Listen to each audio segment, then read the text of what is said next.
ক্ষমতা পাইয়া, আসন পাইয়া, চেয়ার পাইয়া ক্ষমতাকে তারা চিরস্থায়ী করতে চেয়েছে। আল্লাহ রাব্বুল আলামিন তাদেরকে ধ্বংস করেছে এমন ভাবে জাতির সামনে আমার আল্লাহ তাদেরকে ধ্বংস করে দিয়েছে গো। আজকে জাতি তাদের নামটা পর্যন্ত শুনতে পারে না। ফেরাউন নিজেকে বাঁচানোর জন্য শেষ পর্যন্ত চেষ্টা করেছিল।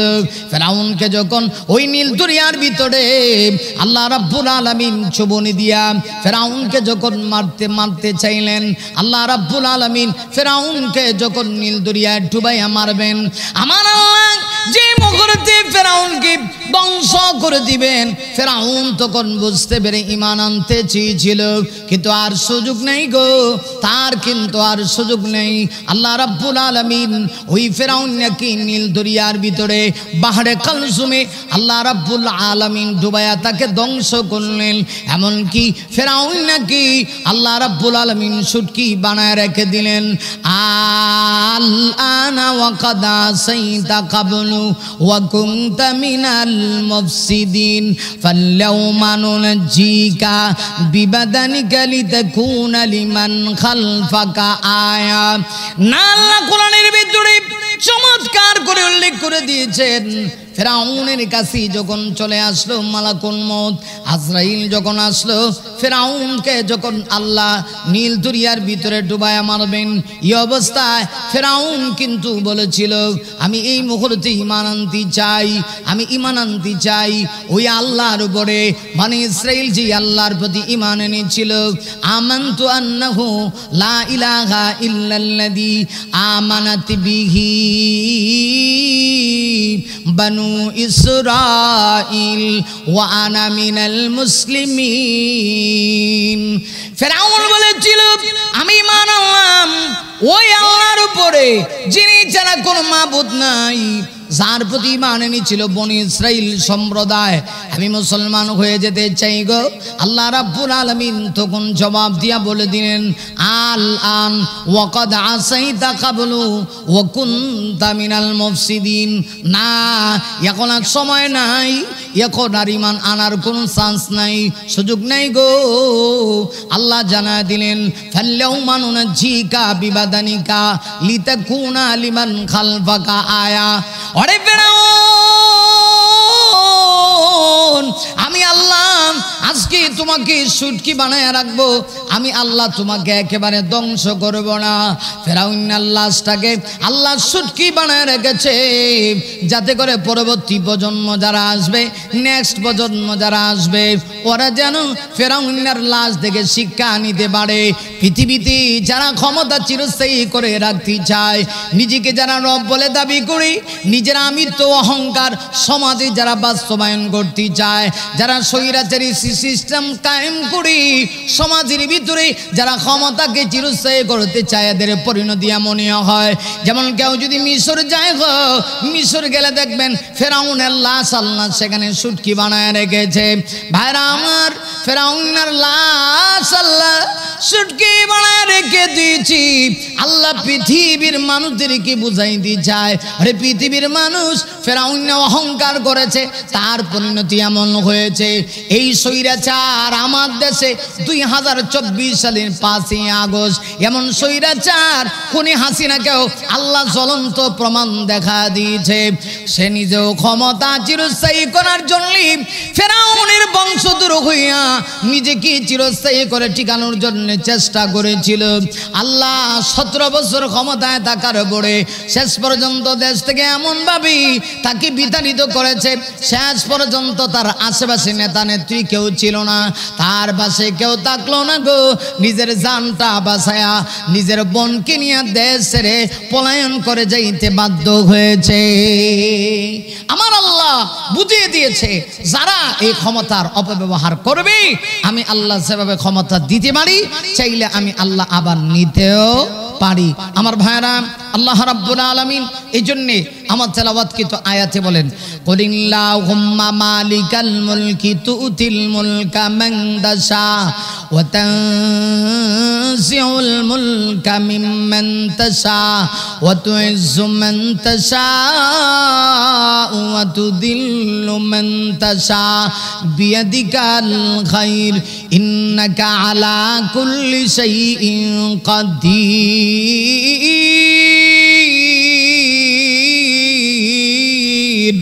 আল্লাহ রাব্বুল আলামিন ডাক দেয়া বলেন, হ্যাঁ নবী, আপনি আপনার উম্মতদেরকে জানায়া দেন, আল্লাহুম্মা মালিকাল মুলক, নবী গো আমি আল্লাহ হলাম সার্বভৌমত্বের মালিক, আমি আল্লাহ রাজত্বের মালিক। মনে রেখো আমার আল্লাহ ক্ষমতার মালিক। ক্ষমতা পাইয়া কেউ যদি ক্ষমতাকে চিরস্থায়ী করতে চাও, আল্লাহ কানটা ধরে তোমাকে নামায় দিবে।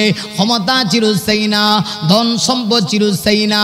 আরে মানুষ যারা ক্ষমতা আর ধন সম্পদের অহংকারী করে, এদের পরিণতি কেমন হয়? ফেরাউন অহংকার করেছিল, ফেরাউনের নাম নাই। কারুনের সম্পদ কম ছিল না, সব মাটির ভিতরে ঢুকে গেছে। আল্লাহ বুঝায় দিয়েছি আমি আল্লাহ হলাম ক্ষমতার মালিক। তুতিল মুলকা মান তাশা। নবী আপনি জানা দেন আমি আল্লাহ যাকে চাই তাকে ক্ষমতা দিই। আল্লাহ বলেন, ও তুইজ্জু মান তাশা ওয়া তুযিল্লু মান তাশা, আমি যাকে চাই তাকে ক্ষমতা দিই।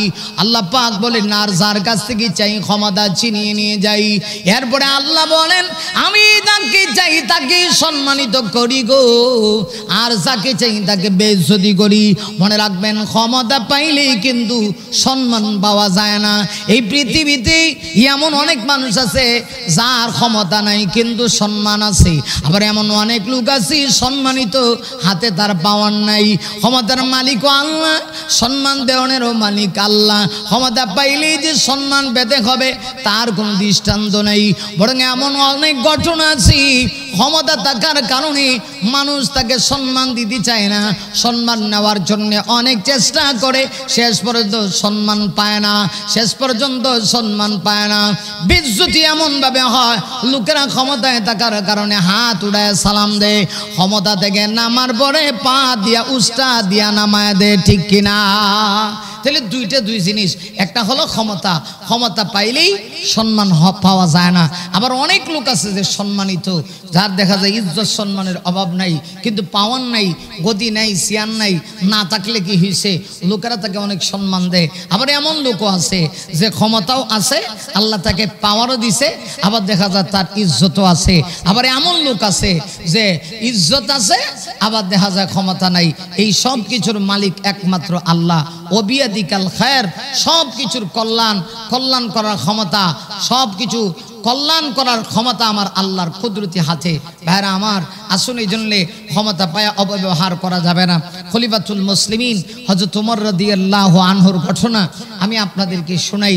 ওমর রাদিয়াল্লাহু আনহু যখন খলিফা হয়ে গেলেন, মুসলিম জাহানের খলিফা, সাধারণ কথা নয়, অর্ধেকটা পৃথিবীর শাসনকর্তা, तमाम পৃথিবীর অর্ধেকটা পৃথিবী যার আঙ্গুলের ইশারায় পরিচালিত হয়।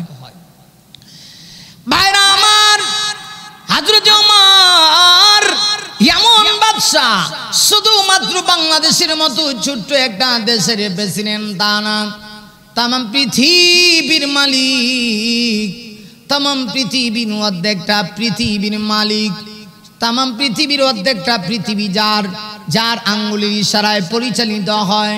হযরত ওমর তিনি যখন খলিফা হয়ে গেলেন, ছদ্মবেশে হযরত ওমর সারাটা রাত ঘুরে বেড়াইতেন সাধারণ প্রজাদের খোঁজ খবর নেওয়ার জন্য, কেউ কি কোনো বিপদে আছে, মুসিবতে আছে কিনা। হযরত ওমর রাতের বেলা তিনি রাষ্ট্রের মানুষের অবস্থা দেখার জন্য রাতের আধারে ঘুরে বেড়াচ্ছেন। মদিনাতে একটু টিপ টিপ বৃষ্টি পড়তেছে, হালকা হালকা একটু ঠান্ডা ঠান্ডা ভাব। মদিনার মানুষগুলি আবহাওয়া ঠান্ডা দেখে সবাই আরামে ঘুমিয়েছে। হঠাৎ করে হযরত ওমরের কানের ভিতরে একজন মহিলার আওয়াজ ওমরের কানের ভিতরে ভেসে উঠছে। হযরত ওমর চিন্তা করে, হায় হায়, ওই মহিলা কি আবার অন্যায় কোনো কাজে জড়িত হয়ে গেল কিনা। হযরত ওমরের শাসন আমল চলতেছে, সাধারণ কথা না। হযরত ওমর চিন্তা করে মহিলা কি কোনো অন্যায় কাজে শরীক হয়ে গেল কিনা। ওমর রাদিয়াল্লাহু আনহু মহিলার আওয়াজ শুনি হযরত ওমর মহিলার গোড়ের কাছে গেলেন। কাছে গিয়ে দেখেন ছোট্ট একটা কুড়ে ঘর, দূর থেকে তাকায় দেখতেছে মহিলা বসা, টিপ টিপ করে রাতের বেলা একটা বাতি জ্বলে আর নিবে। মনে হয় ল্যাম্প বাতির ভিতরে তৈল নাই, হালকা জ্বলে আর নিবে। মহিলা তার সন্তানগুলি কান্না করে আর ডাক দেয়া কয়, মা ও মা, আজকে 3 দিন হয়ে গেল গো মা, আমাদের বাবা শহীদ হয়ে গেছে। আজকে 3 দিন হয়ে গেল, বাবা তোমার কাছে আমাদেরকে আমানত রেখে গেছে। আমরা শহীদের সন্তান, 3 দিন হয়ে গেল, একটা বার তুমি আমাদের মুখে খাবার দিতে পারলা না। মাগো আর কখন খাবার দিবা? আর বরদাস্ত হয় না ঘুমে, পেটের ক্ষুধায় আমরা অস্থির হয়ে গিয়েছি। এখন তো আমাদের মরণের অবস্থা হয়ে গিয়েছে।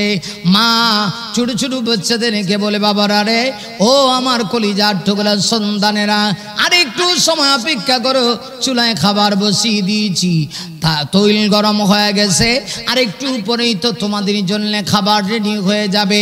এইদিকে পানিও তো গরম হয়ে গেছে, একটু পরে তোমাদের জন্য রুটির ব্যবস্থা হয়ে যাবে।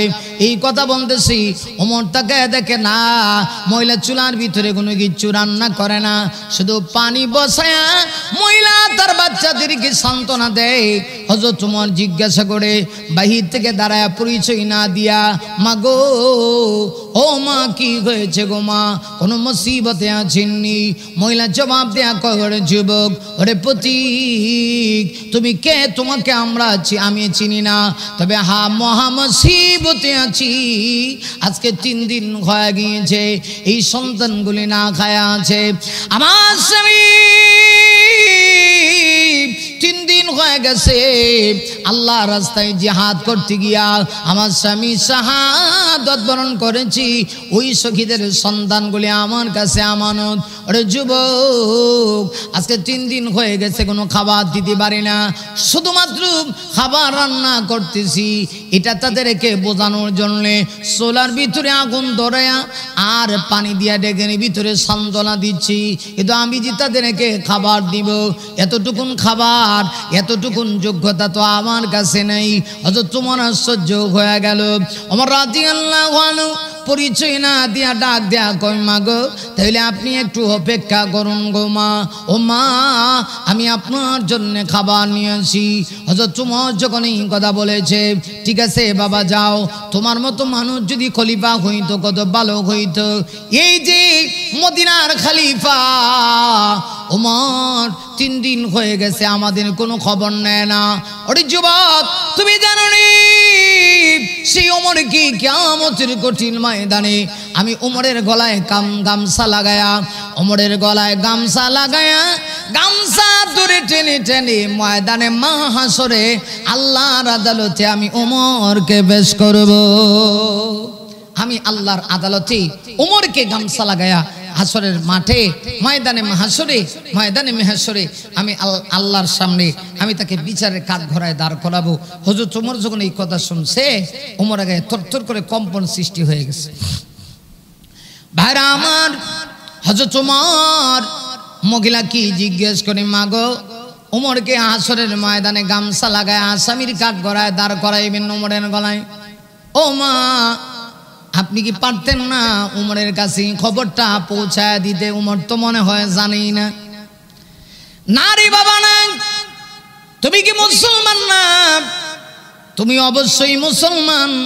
তুমি জানো আমার নবীজির হাদিস কি, রাষ্ট্রপ্রধান যে হবে সাধারণ মানুষের খোঁজ খবর নিবে, ওমরের কাছে আমি কেন খবর প্রচার করব? মহিলা যখনই কথা বলেছে, হযরত ওমরের চোখ দিয়া অঝরনয়নে পানি পড়তে শুরু হয়ে গেছে। ওমর পরিচয় না দিয়া মহিলাকে ডাক দিয়া কয়, মা গো, ও মা, আপনি একটু বসুন।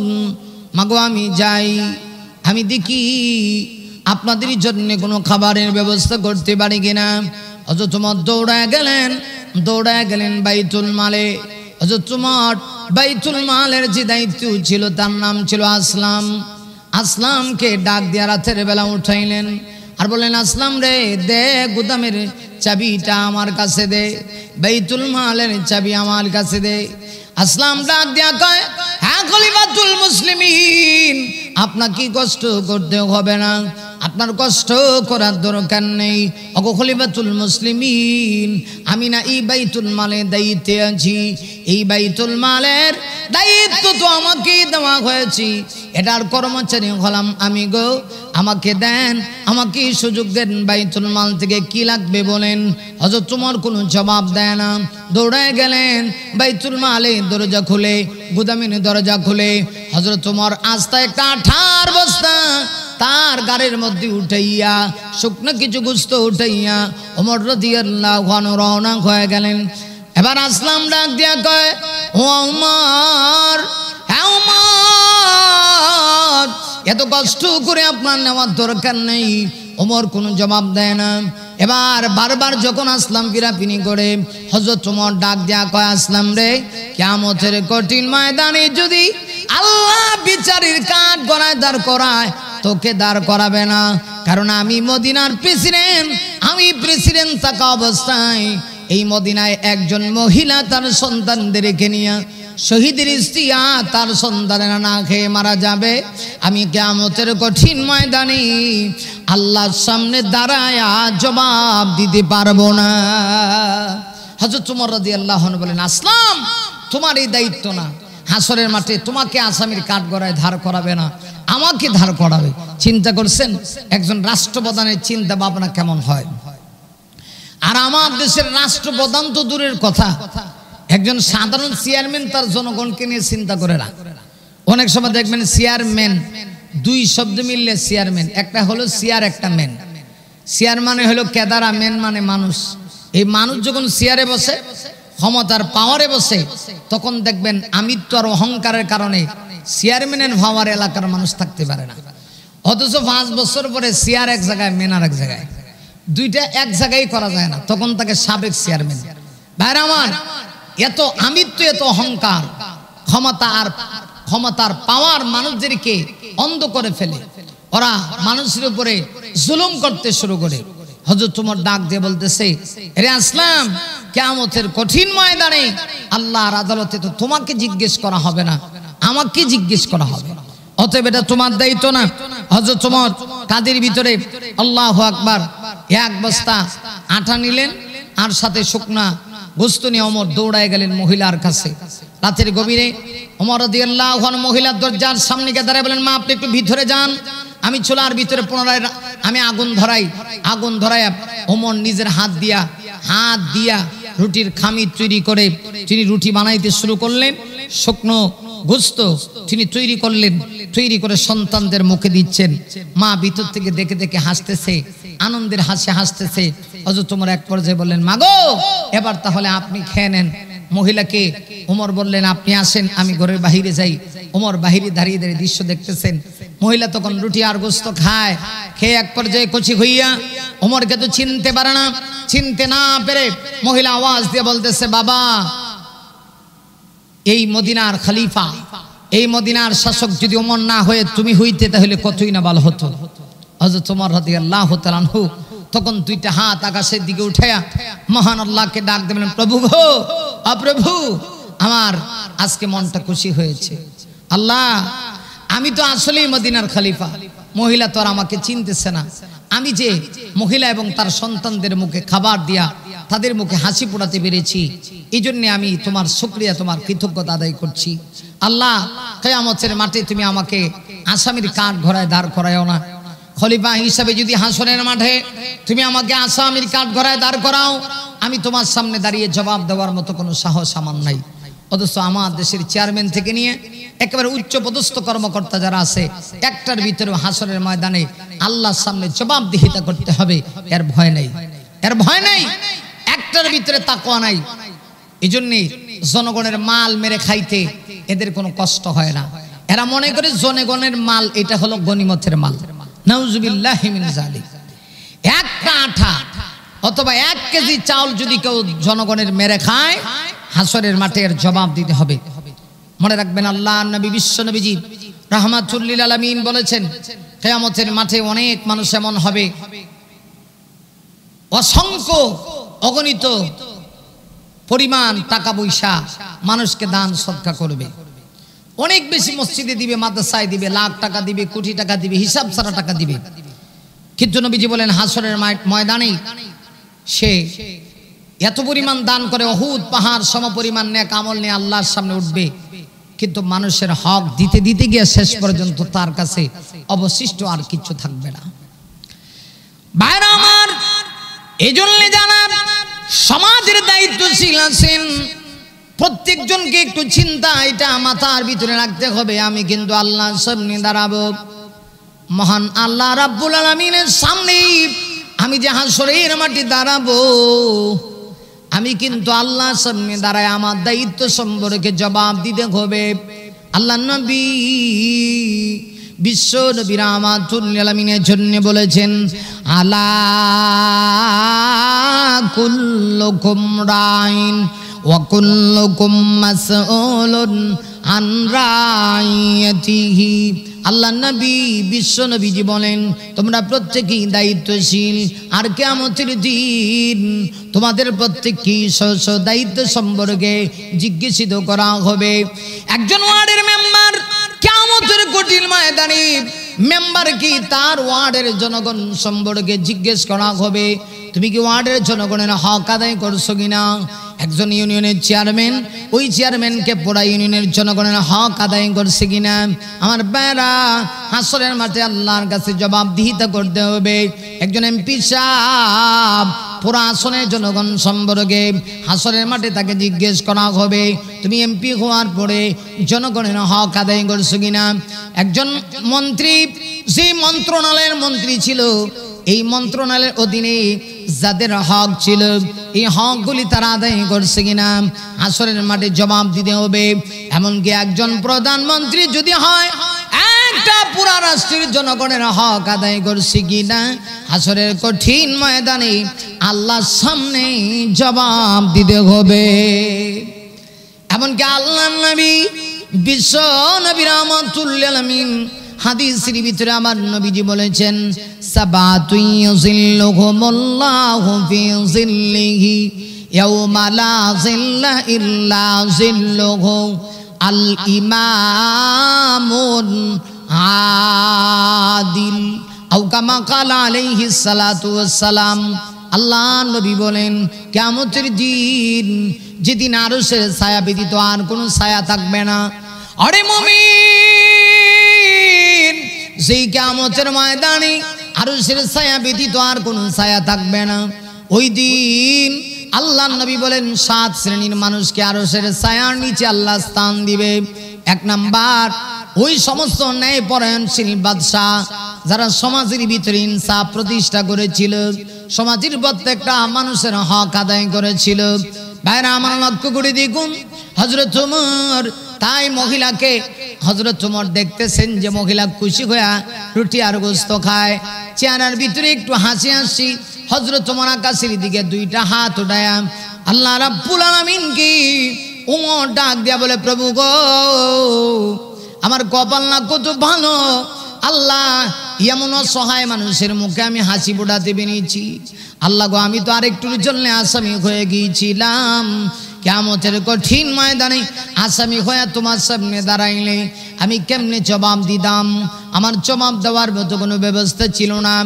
বাইরে আমার লক্ষ্য করে দেখুন, হযরত ওমর এবার মহিলা তার সন্তান যখন খুশি হয়ে গেছি, হযরত ওমর মহিলাকে ডাক দেয়া বলতেছে, মা গো, ও মা, এবার তাহলে আমি চলে যাই, আগামীকাল আপনি খলিফার কাছে আসবেন, খলিফার দরবারে আসবেন, আসলে পরে আমি চেষ্টা করব আমি যেন আপনার জন্য কোনো একটু উপকার করতে পারি। ওমর বললেন, মা গো, আমি চলে যাই, আগামীকালকে খলিফার আসনে খলিফা যখন বসবে আশা করি আপনি আসবেন এবং আমি আপনার পাশে থাকব, আপনাকে একটু উপকার করার জন্য চেষ্টা করব। মহিলা খুশি হয়ে গেল, হযরত ওমর চলে গেলেন। এদিক দিয়ে মসজিদে নববীতে আজান হয়ে গেছে। ভাইরা আমার, মসজিদে নববীতে আজান হয়ে গেছে। আজান হয়ে যাওয়ার পরে মদিনার সাহাবীরা মসজিদে নববীতে নামাজ পড়ার জন্য চলে এসেছে।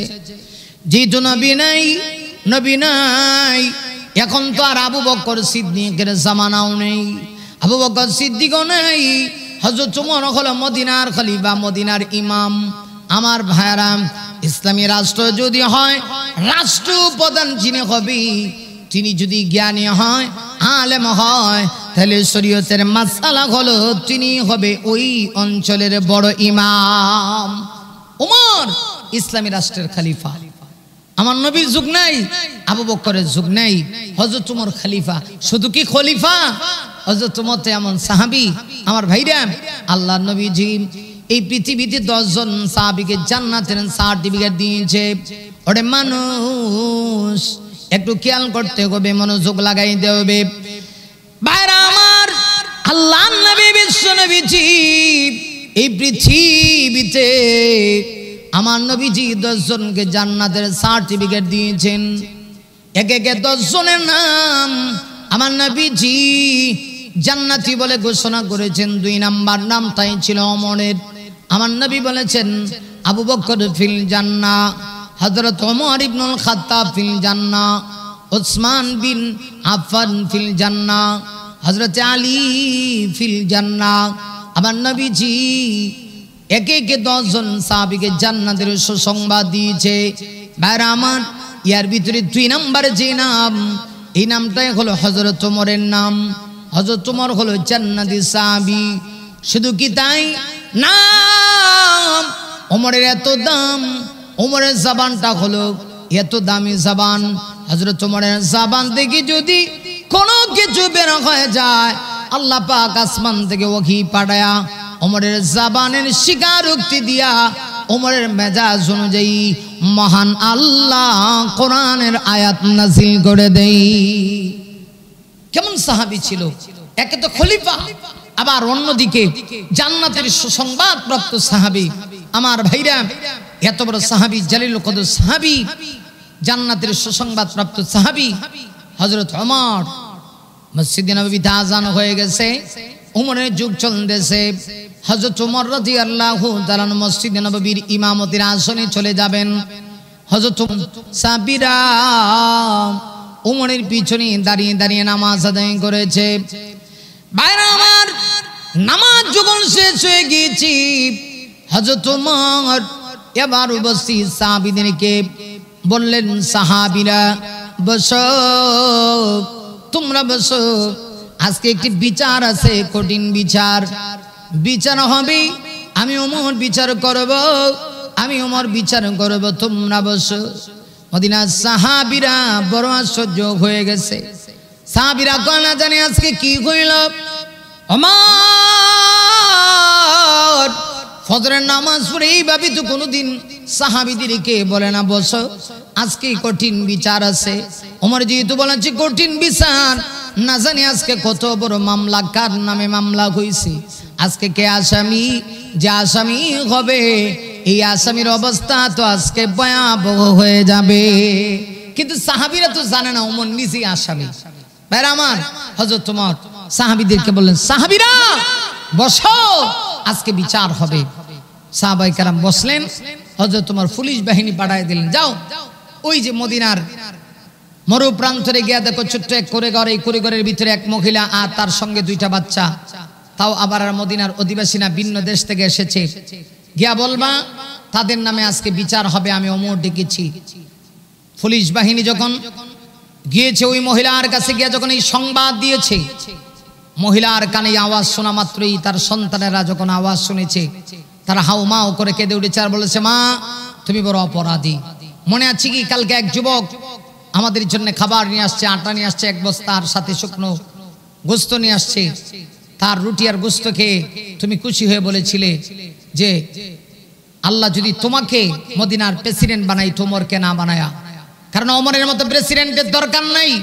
আমি তার গলায় গামছা লাগিয়ে হাসরের ময়দানে আমি তাকে আসামি বানিয়ে আল্লাহর আদালতে বিচারের কাঠগড়ায় দাঁড় করাইব। আপনার কি সেই কথা স্মরণ আছে? মনে হয় এই খবর ওমরের কান পর্যন্ত চলে গেছে। মাগো, একে তো বাবাকে হারাইছি, আজকে মনে হয় আপনাকেও হারাইব, আপনি মাকেও আজকে হারাতে হবে। ওমর তো আর বাঁচতে দিবে না। শেষ পর্যন্ত পুলিশ বাহিনীর পিরাপিরিতে মহিলা হযরত ওমর রাদিয়াল্লাহু তাআলার উদ্দেশ্যে রওনা হয়েছে, সাথে 2 অবুঝ বাচ্চা, এতিম বাচ্চাগুলিকে নিয়ে, শহীদের সন্তানদেরকে নিয়ে মহিলা যখন মসজিদ নববীতে আসলো, মসজিদ নববীর সাহাবীরা বলেন, রাস্তা তোমরা ক্লিয়ার করে দাও, মাঝখান দিয়ে রাস্তা পরিষ্কার করে দাও। মহিলার জন্য রাস্তা যখন ক্লিয়ার করে দেওয়া হলো, মহিলা কদম বা কদম এগিয়ে একদম ওমরের সামনে যখন আসলো, হযরত ওমরের চেহারার দিকে তাকায় মহিলা আশ্চর্য হয়ে গেল। শরীরের মধ্যে একটা কম্পন সৃষ্টি হয়ে গেছে। রাতের বেলা আমি কার কাছে ওমরের নামে বিচার দিছিলাম যে ওমরকে হাসরের ময়দানে গামছা লাগিয়ে আল্লাহর আদালতে দাঁড় করাবো? সেই তো যুবক, সেই তো ওমর, আমি তো আর জানি না। মহিলা 2টা হাত বাড়িতে বলতেছে, খলিফাতুল মুসলিমিন ওমর, গুস্তাকি হয়ে গেছে, বেয়াদবি হয়ে গেছে, আমি আপনাকে চিনতে পারি নাই, মেহেরবানি করে আপনি আমাকে ক্ষমা করে দিন। ভাইরা আমার, হযরত ওমর রাদিয়াল্লাহু তাআলা আনহু মহিলা কি তখন জবাব দিয়া বলতেছেন, মা গো, ও মা, না, আপনি আমার কাছে কেন ক্ষমা চাইবেন? আমি তো এনেছি আপনাকে আপনার কাছে ক্ষমা চাইতে। মা গো, আপনি না রাতের বেলা বলেছেন কিয়ামতের কঠিন ময়দানে ওমরের গলায় গামছা লাগায়া আল্লাহর সামনে আপনি হাসরের ময়দানে বিচারের কাঠ গড়ায় দাঁড় করাইবেন। মা গো, ও মা, আপনি আমাকে ক্ষমা করবেন কিনা একটু বলুন। আমার দুনিয়াতে আপনি যা ইচ্ছা তা বিচার করে ফেলেন, কিয়ামতের কঠিন ময়দানে আমাকে আসামি বানায়া আল্লাহর আদালতে আমাকে দাঁড় করায়েন না গো মা। কিয়ামতের মাটি যদি আপনি আমাকে আসামি বানাইয়া আল্লাহর সামনে দাঁড় করান, আমি কোনো জবাব দিতে পারবো না। আপনি দুনিয়াতে আমার একটা ফয়সালা করে নিন।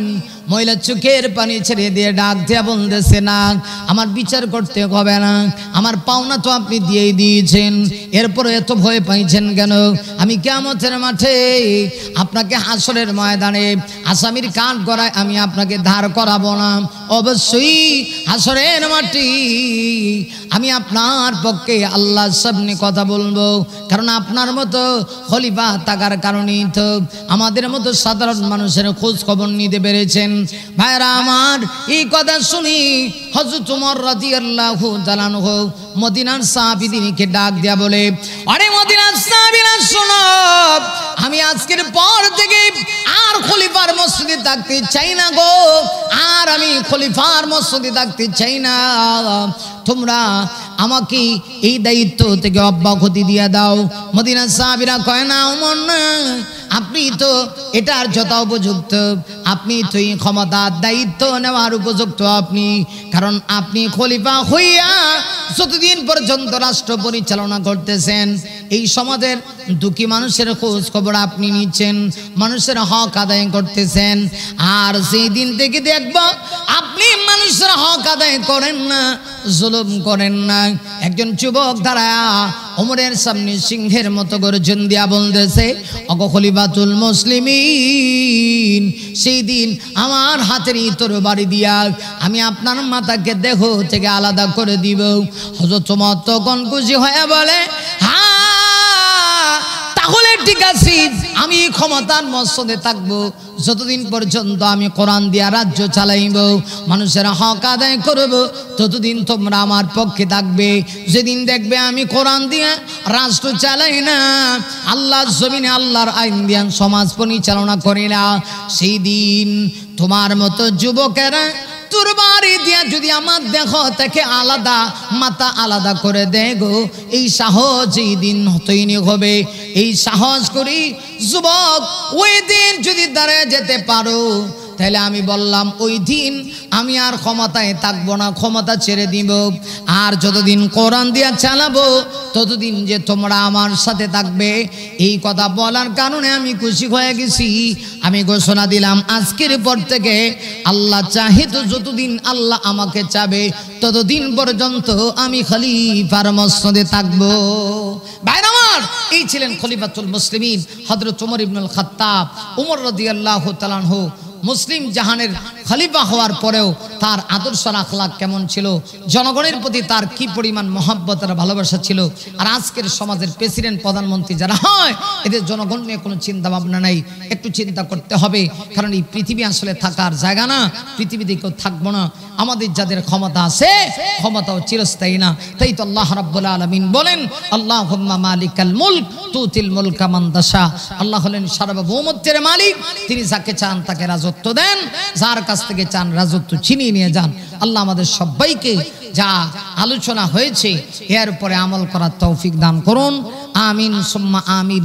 ওয়া আখিরু দাওয়ানা আনিল হামদুলিল্লাহি রাব্বিল আলামিন।